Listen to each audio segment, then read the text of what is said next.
به ومن والاه. أما بعد، براكان قيمانا باسی نیەت إنما لكل امرئ ما نوى. مەسەلەیەکمان هەیە لەیرە فرق بين نية المأمورات ونية المحظورات. چی فەرقێک هەیە لە بین نیەت لەو شتانی کە فەرمانی پێکراوە و لەو شتانی کەوا قەدەغەی لێکراوە. دوو فەرقمان هەیە، واتە ئەوێتە دوو جۆرەوە. مەأمورات ئەوانەی کە خوای گەورە فەرمانی پێی کردووە کە حەقی خوای پەروەردگارە، ئەو شتانی کە خوای گەورە خوای پەروەردگار فەرمانی پێی کردووە، بەڵام هین ئەمە حەقی تایبەتی خوای گەورەیە. و لە جۆری دووەم ئەو فەرمانانەی کە خوای پەروەردگار فەرمانی پێی کردووە بەڵام حەقی خەڵکی تێدایە، و لەگەر ئەوانەش ئەو شتانی کەوا خوای گەورە قەدەغەی لێمان کردووە. خوای گەورە فەرمانی کردە بە نوێژکردن، ئەمە حەقی کێیە؟ حەقی خوای گەورەیە. فەرمانی کردە بە ڕۆژوگرتن، حەقی کێیە؟ حەقی خوای گەورەیە. خوای پەروەردگار فەرمانی کردووە کە ئێمە ماڵی خەڵکی نەخۆین، ئەمە حەقی کێیە؟ حەقی ناسە. بەڵێ غەیبەتی خەڵک نەکەین، بوهتان بۆ کەس نەکەین، ئەمە حەقی خەڵکیە. و ئەو شتانی کەوا خوای گەورە قەدەغەی لێمان کردووە، وەکو پرژین بێلوتان، زینا، قەتل، خواردنی مەی، عارەق، ئەمانە هەمووی مەحظوراتە. لەگەر ئەو شتانەی کەوا حەقی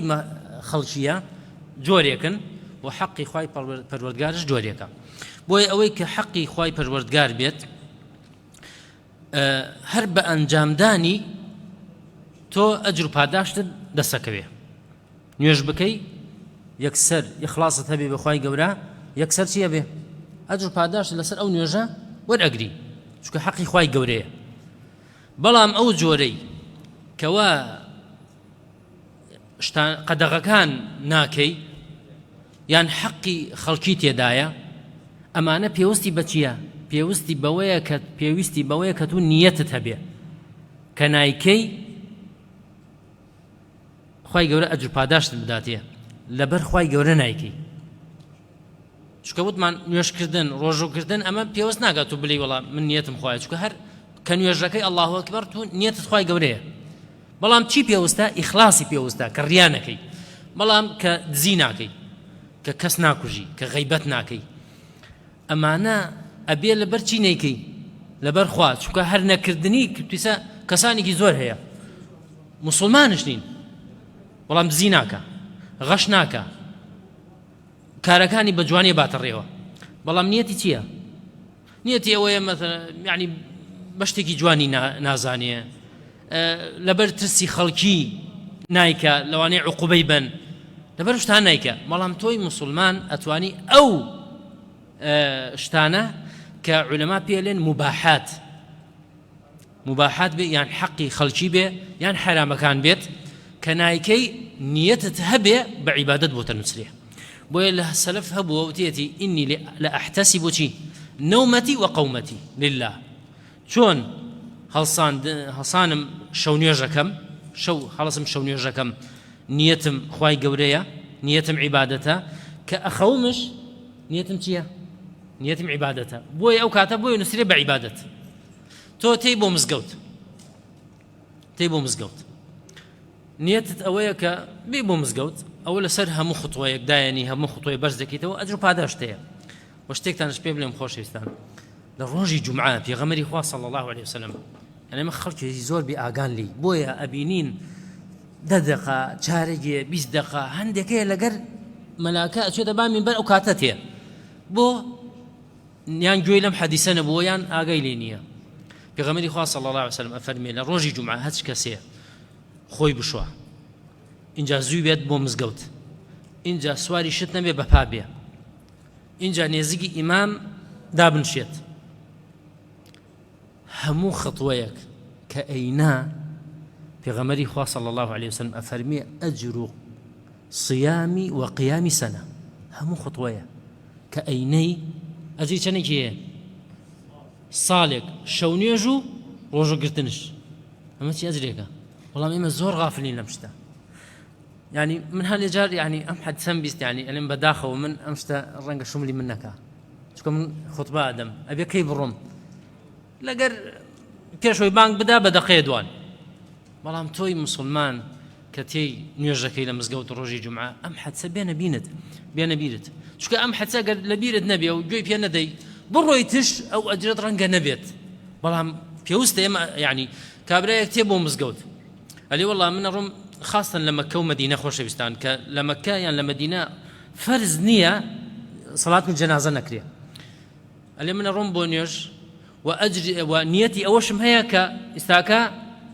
جەنازە تێ و نوێژی لەسەرەکەم ئەگەر ڕۆیشتی جەنازەکەش نەهات تو نیەتەکەت هەر هەیە بزان چی نعمەتێکە نیەت بۆیە پێویستمان بە چییە پێویستمان بە نیەتە لە کاتێک کە مەحظوڕات ناکەین ئەو شتانی کە قەدەغە لێمان کراوە یان مباحاتە مباحە نە ئەجری تیانە نە عیبادەت نییە و ئەو شتەی کە حەقی خەڵکیە کە لەبەر خوای گەورە نەیکەین ئەگەر نیەتمان هەبێ ئەمانە پێویستە بۆ ئەوەی ئەجرمان دەستکەوێ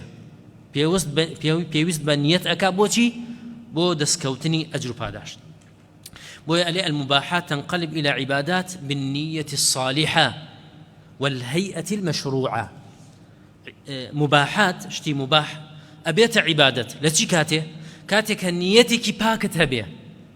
نيتك باكت هبيه كأخوي لبر أو بخوي كبياني هالصي بونيوج بعبادات بوت حساوة شو هالصي نيوج كي بعبادات بوت حساوة سرداني نخوشيك كي بعبادات بوت حساوة كي لبر خواب الروي دانشتنت لمزقوت كبيغمري خواه صلى الله عليه وسلم أفرميه انتظار الصلاة بعد الصلاة فذلكم شي الرباط فذلكم الرباط يعني شي يعني وكأنما تولى حدود إسلام ولاتي مسلمانان حرسيات قليلة بيناو خواي قولا بس شي لبيني مغرب عشاء مثلا دابن شي والله مكسانك هي تر مثلا خزاني بردا بو دكتور ولا بزيش بيش مغرب برديتي قال لي والله دواي عشاء إنجا مثلا تحليل لقى توابي قال لي والله إشكال ما باو خملا مزقود نيجي كده دانشم نية هو يجي دسناك به هل بقول دانشتنا مزقود تاو والله ما قال أو نيتي هبيه أو بعبادة حساوبي حتاكو كلا مزقود دراسة والهيئة المشروعة يعني أو كردوك أي كي كمباحشة يعني مشروع بيت حرام نبيت جائز بيت ويم حديثة خوشستان قاعديك ما نداته وإنما لكل امرئ ما نوى أما قاعديك ما نداته لأصول فقه شي قاعدك الأمور بمقاصدها كاركان كردوكان وتكان وشكان نكردنيشتكان بچي بيوستا بچي او بستراوة أجر پاداشت يان تاوان بچي يعني أنسرد لسرد كاتك تو نيتها به مقاصدها مقصد شيء لمكاره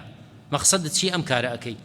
بويا الأمور بمقاصدها دوكس بتك يكون يرجكن في غمر إخوة صلى الله عليه وسلم باسكت يصلي رجلان أحدهما بجنب الآخر يكي كان كردوكي أجيتا خوار عرشي خواي پروردگار في غمر إخوة فرمي أجركي أو نبرزة ملام أو كيتر كبيكوا يكنو يرجكن نيجي نمرو بيكوا كان شانها بيكوا أو كيتريان نك أجري دسناك بالكو تاوان بارشبه يعني وتا رياي كردا بو يتاوان بار بيه يعني او تا اگاي لنيوجكي نيه هل نازاني چی ود هل نازاني چی کرد ملاقه چی خو نازاني اما لكو او كيترش كخشوعي هي وفكر الايات كانك او سبحان ربي العظيم ركوعك ابو شوانا هو اجري قالي قوري لا اخوي پروردگار بويا قاعدتي ترمان هي لا ثواب الا بالنيه پاداشت نییە بۆ کردەوەکان إلا بچی بنية أما كشتي التي ورقناهم قاعدانا وإنما لكل امرئ ما نوى إنما لكل امرئ ما نوى ومسألة كتير يتجزأ النية يتجزأ العمل الثواب يتجزأ الثواب بتجزؤ النية باداش بش أبيتوا بشي بشي يعني كنيتكت يتر جروا هي مثلا تكبيرة كيبونيوش خالصا مخلصا بخواي جودا ملام جيت ركاتي دوم كابرا سيرتكات سيرت بينيت نيتكت جورا بەڵام دوایی ینی ئاگات هاتە خۆت ینی هاتە هۆش خۆت کاکە من چیەکەم برا من بۆ خۆی گەورە بێ نوێشکەم گوێ بۆ کابرای نابێ بدەم گەڕایتەوە سەر چی سەر ئیخلاسەکە ئەو بەینە تۆ تاوانبارە بیلی بەڵام کە تۆبە بکەی خۆی گەورە لێت خۆشە بێ و ئەجر دەداتێ بۆیە ئەمە يتجزأ الثواب بتجزؤ النية ونية المرء أبلغ من عمله نية گەورەترە لەلای خوای پەروەردگار و بەرزترە و ئەجری زیاترە لە کردەوەکان بۆیە ئەجر و پاداش لەسەر کردەوەکان نییە لەسەر نیەتەکەیە یعنی ئەو کردەوەی ئەیکەی واجبە لەسەر بیکەی بەڵام چەنێ ئەجر دەسەکەوێ ئایا بە گوێرەی کردنی کردەوەکە نەخێر بە گوێرەی چەنێ نیەتت بۆ خوای گەورە خاڵص بووە لەسەرەوە پاداش دەدرێ چونکە ئینەما الأعمال بالنيات ئەوە کردەوەکان بنيت نبي نابت بەڵام إنما لكل امرئ ما نوى واتە ئەجر و پاداشتەکات بە گوێرەی نیەتەکەیە لذلك إذا انفرد النية يثاب وإذا انفرد العمل يعاقب أجر نيت بس نيتها بيت هو أجر باداش دسكوي بس نيت كردوشي نبيه نيت تهبو مريبون ير جماعة قدر الله عز وجل درشوي باراني بهيزة قرايت دواوة درش هاتي بروي من عليك النخوش كوت خواهي قورا من دالي مسلمانان ببارز لنا خوشي مجبور رويش تيبو مستشفى وندبر تواو عملكات نكرده يعني تماد بو مثلا هاتيو كتبيني دستاوي تسريو ما تشيكي بكيو هزار ديناري كي بديتيه بلام هاي رويشتي بولاي هاتيو كسوار سيارة بو رويشت نذكر اجركات دسكوتوه كردوكاتش نكردوه بلام وإذا انفرد العمل يعاقب أجر باركت داوه يتيمك بلام نيتت خواي قول النية حلوة بينيت يتيمة 1000 دينار دافي أما عملك بتنا خويتي أجر بيتو نيتك الريابيت أو يعاقب بلام أجر نيتت نبي أو بابلين شتێکی پیاوەتیە و ئینسانیەتیە و ئەو شتانە کە کردت هیچ ئەجر و پاداشتت دەست ناکەوێت النية أصل والعمل فرع نية أصلة كردوا فرع بويا فرع لسر أصل بنما أكره الأصل النية والفرع العمل إذا زالت النية لا يرفع العمل والعكس صحيح عليك كمال النية يجبر نقصان العمل قاعدة رمان هي كمال النية يجبر نقصان العمل أجا نيتك بو خواي قورابيا خالصا مخلصا أجا كردوكت كمكريت يابيا أصلك كي وتمان نيته بويا أجر باداشتكت ورقري هرشان كردوكت كمكريش تيابو هرشان كردوكت كري كميت يابو والعكس ليس بصحيح ونقصان النية لا يجبرها كمال العمل أجا نيتك تواو بيت هرشان كردوكش كامل بيت أو خلليك لنيتك هي يعني صافي ناكا أو خلليك نيتك هي هرشان كردوكتش شاك بيت كامل بيت أو لا يجبره بوي أجر إنسان نيجي كرد دز نيجي لسر سنة لجماعات هي أو أركان كاني هموي واجبات سنن مستحبات هموي هن يوجهك هموي بكامل كرد بلام لنيتك فلان كسبه أما كردوي إسفاده هي لا يجبرها كما نقص النية أما عملك كاملة بلام نيتك نقصتانة خلالي تيايا كردوكا شاكي ناكات بلام أجر تو نيتت بخواي قوريا ونيش تشكت نيجكت كمكريكي تيابو لقيامة خواي قورا كاتي محاسبتك بملائكان تيالي علي سيري فرزكاني عبدكم بكن سيري كان خلالي تيابو خواي قورا فرميتي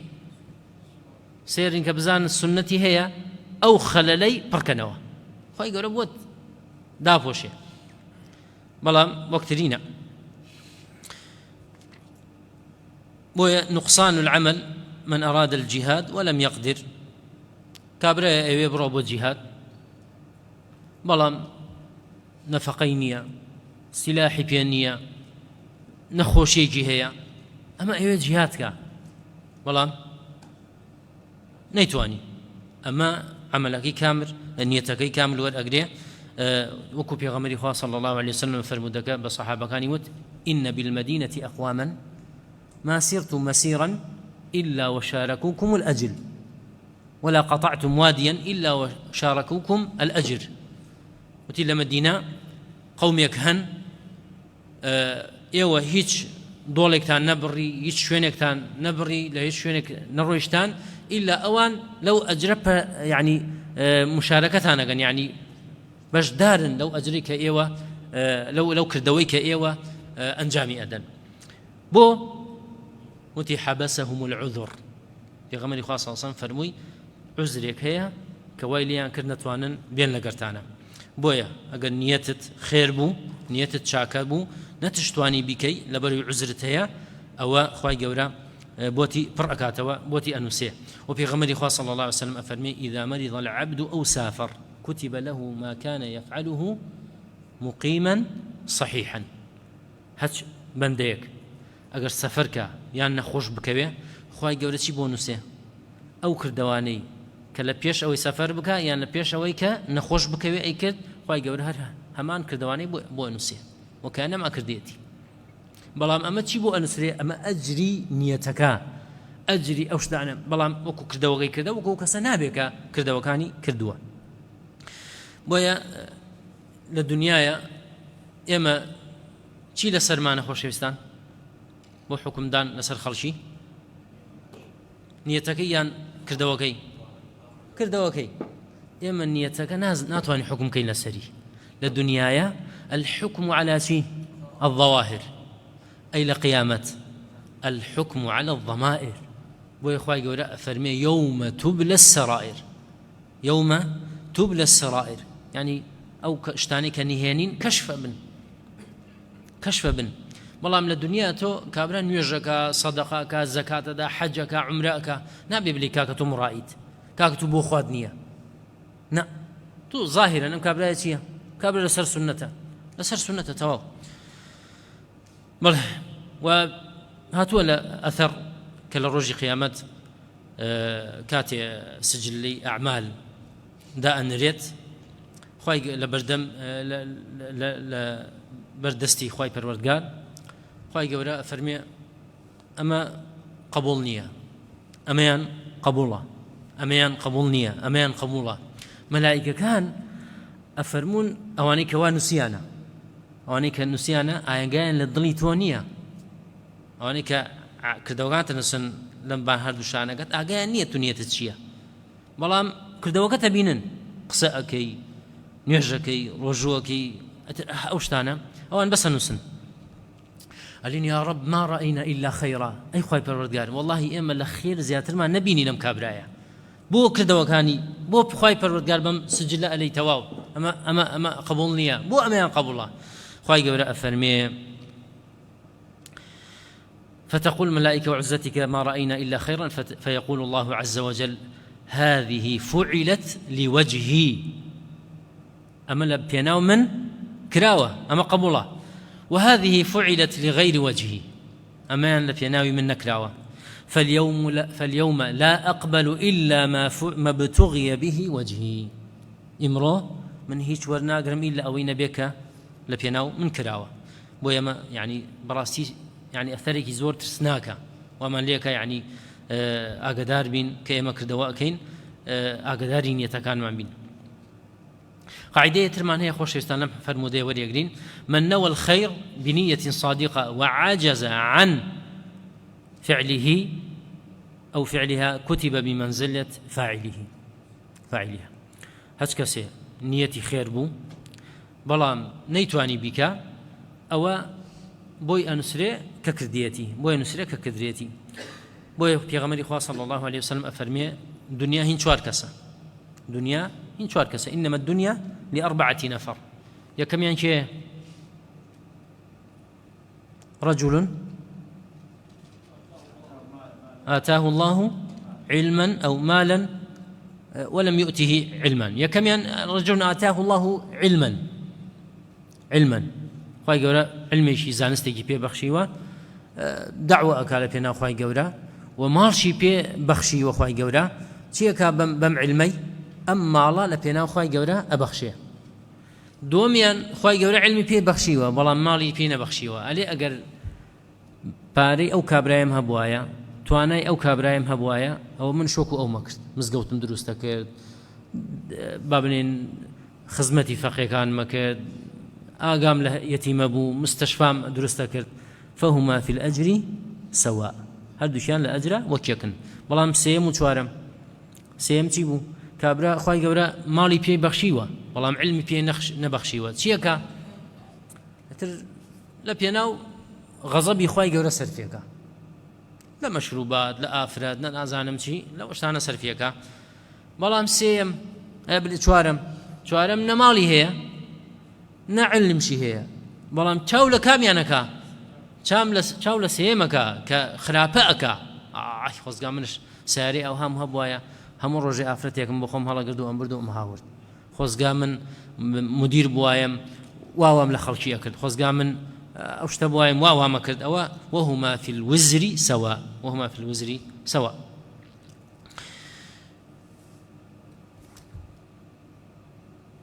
بۆیە ئەمە وامان لێ ئەکا خۆشەویستان، هەنێ جار کردەوە ئەکەین نیەتەکانمان یعنی فراوان بکەین. تۆ مزگەوتێکەکەی یان مەسحەفێک ئەبەخشیتە مزگەوت، نیەتت ئەوە نەبێ بەس ئەم مزگەوتت کرد و تەواو، هەر نیەتت مزگەوتکەی بۆ خوای گەورە و تەواو. نە، نیەت بهێنە کە ئەم مزگەوتە حتا قیامەت بێ، لێ خوای ئەم مزگەوتە ئەەکەم تا قیامەت خەڵکی عیبادەتی تێ بکەن. خوای ئەم مەسحەفە ئەبەخشم بۆ مزگەوت، یا ڕەبی خوای حتا قیامەت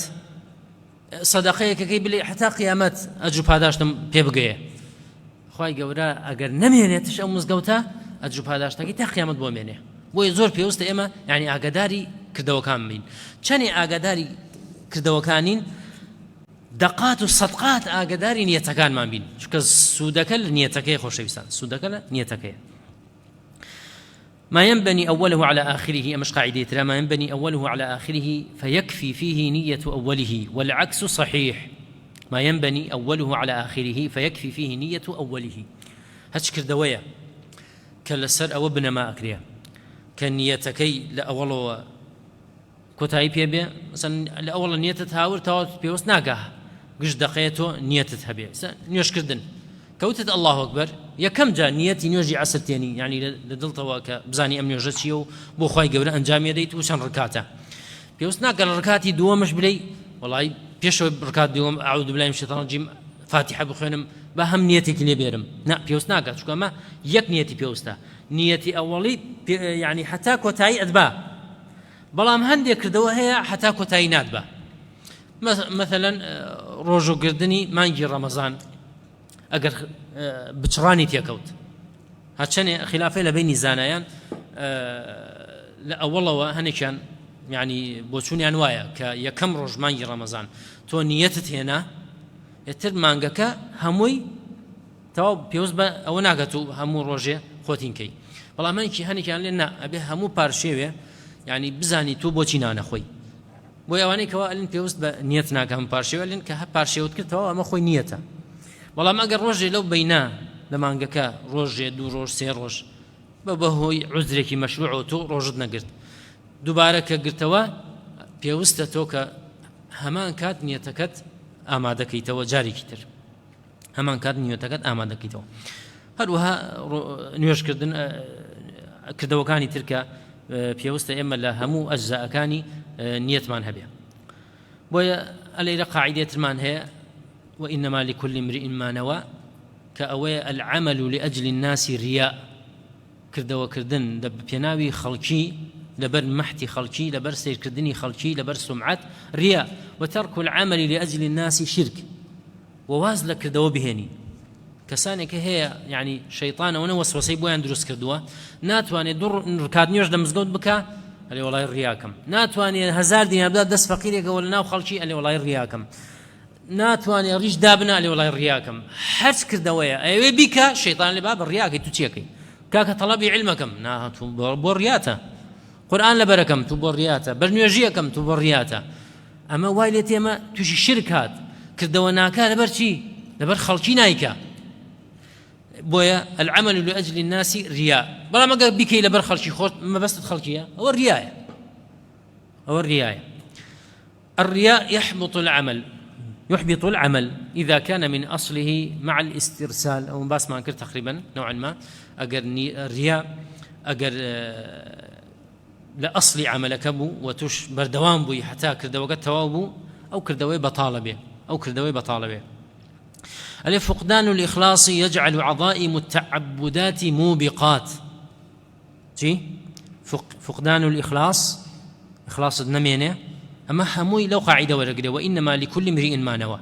فقدان الإخلاص يجعل عظائم التعبدات موبقات. بلغت يا لسلام قصية أم قصية يا أخوي أليه نماني إخلاص بۆ خوای گەورە لە کردەوەکان وەکە ئەو کردەوانەی کە گەلێ گەورەن کە چی بێت کە گوناحبار بیت و کە بوچەڵ بێتەوە. ئەمەش بەڵگەی لە چی وەرگیراوە لەو حەدیثەی ئەبی هورەیرە ڕەزا و ڕەحمەتی خوای لێ کە ئەیگێڕێتەوە ئەفەرمێ پێغەمبەری خوا صلی الله عليه وسلم فەرمووی أول من تسعر بهم الناس يوم القيامة ثلاثة.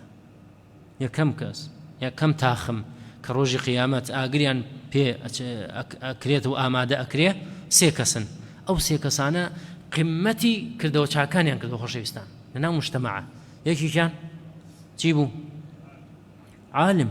أو كخلقي ثيري علمك عالم وزانايا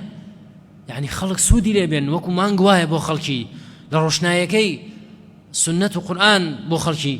رونكاتوا لسري أرون لقيامته كم كسا أكرد ناو جهنم والعياذ بالله بو كاتك استنن لبردم لبردست يعني لحضوري خواي قورا أفرمي بو علم بلاو كرد أو شليتي لبيناوتو أي خواي برودقار خلكم فير كرد عليك كذبت إنما فعلت ذلك ليقال عالم بويا زور جار يعني يو طالبي علما زور جار أمس تتيتا بيشتان يعني إن شاء الله لمستقبلك ابن الداعي وشتانا خلق يكتين محتانا كان هاي ما مستاد دنگ زور خوش بو هاي ما مستاد خطبك زور كاري قربو يكسر بلي وقد قيل خواهي قورا باو كاستي وتي إنما فعلت ذلك ليقال عالم وقد قيل تشبلي والله بيم مترا يكسر نيتك الصافك بو خواهي قورا أي جوري دوم أو كسيكوا يعني دولة منا لبينا خواهي قورا مزقوتك لبينا خواهي قورا مالك أبوها يتيم خزمتي يتيمك خزمتي بانخوازانك خزمتي ديني خواهي قورا شو رجب مالكي خواهي قورا فلن بوات كرد عليه والله بو وام كرد ديني تو بلاو بإخوة برقال بيناوي تو كردم كذبت إنما فعلت ذلك ليقال كريم يقال كريم بخشندية أم كابرايا بخشندية بو أو كردت وقد قيل بيتو ترى بالله للدنيا بيتو تري للدنيا بيتو تري كبيتو ترى أو پاداشتاكت ورقت پاداشتاكي تو چيا تو بو چي كرده وكي بو چي أبخشي بو يبيت بلين صغية وقد قيل يبيت يعود اتوا أجر نما تواو روي وجوري سيمش أو كوا أروا لبينا خوي جورا جهادك أما قال جوري خوش بستان يعني خوي شهيد بولا بينا خوي جورا روحي مالي هموي لبينا خوي جورا رويشت اللي بو كذبت اللي والله بو دينكت برزوكم لنا كذبت وإنما فعلت ذلك ليقال شي جواد اللي يقال شجاع كابلاي شيء أزايا بلا خوش بستان مراقبة الله عز وجل في جميع الأعمال أمش قاعدة ترى لم حد سوى رجليه لم بركي حد سوى رجليه وإنما لكل امرئ ما نوى مراقبتي خواي جورا لها مكرد وكان مان خواي جورا بكينا الرقيب بسرمانة خواي جورا بكينا الرقيب بسرمانة وهروها كثرة دعاء الله عز وجل بالإخلاص زۆر داوا بکەین لە خوای گەورە کە خوای گەورە ئیخلاسمان پێ ببەخشێ. بۆیە زۆربەی دوعاکانی پێغەمبەری خوا عەلەیهی سەڵاتو وەسەلام چی بوو؟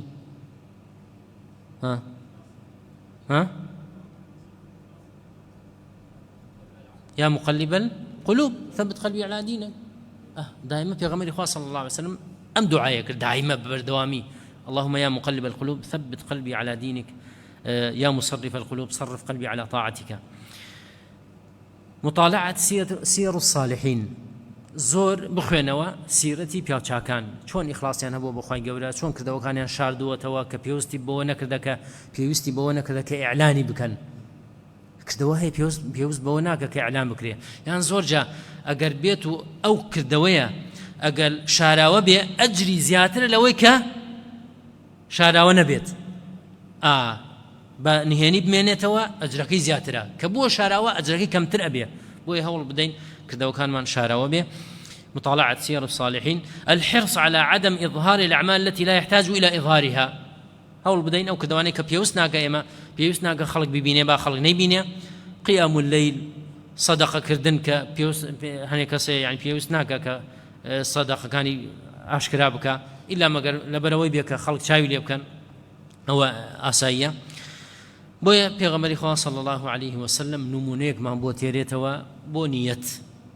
إنما الأعمال بالنيات وإنما لكل امرئ ما نوى فمن كانت هجرته إلى الله ورسوله فهجرته إلى الله ورسوله ومن كانت هجرته إلى دنيا يصيبها أو امرأة ينكحها فهجرته إلى ما هاجر إليه. أم نمونيب ومن هنا وبيغمري خاص صلى الله عليه وسلم نموني هجرة شيء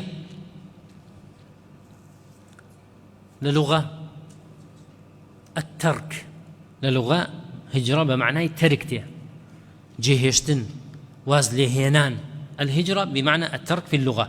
والاصطلاح شرعي لا علماء زانيان هجرة ترك بلد الكفر إلى بلد الإيمان. هجرة كردن لولاتي كافران وبوكو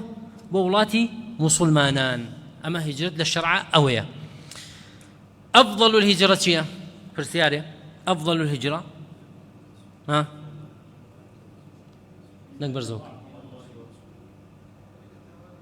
عافرين بلى أفضل الهجرة ترك ما كرهه ربك سبحانه وتعالى. باشترين هجرة أويك تو واز لو كاران بيني كخوي پروردگار بابلين بينا خوشة. في غمر خاص صلى الله عليه وسلم فرمي المهاجر من هجر ما نهى الله عنه. مهاجر وكسيكوا أوش تيخوي جورا قد غير كذا وازي بيني عمري كوري عبساء فرمي وتم أي في غمر خاص صلى الله عليه وسلم أي الهجرة أفضل باشترين هجرة شيا شاكترين شيا وتي إنما ترك أن تترك ما كرهه ربك وازلوشت نبيك خوي پروردگار بينا خوشا. حكم هجرة من بلاد الكفر أما إيه إنه درزي دهاتو إن شاء الله تعالى. بارك الله فيكم وجزاك الله خيرا وجاري كتير.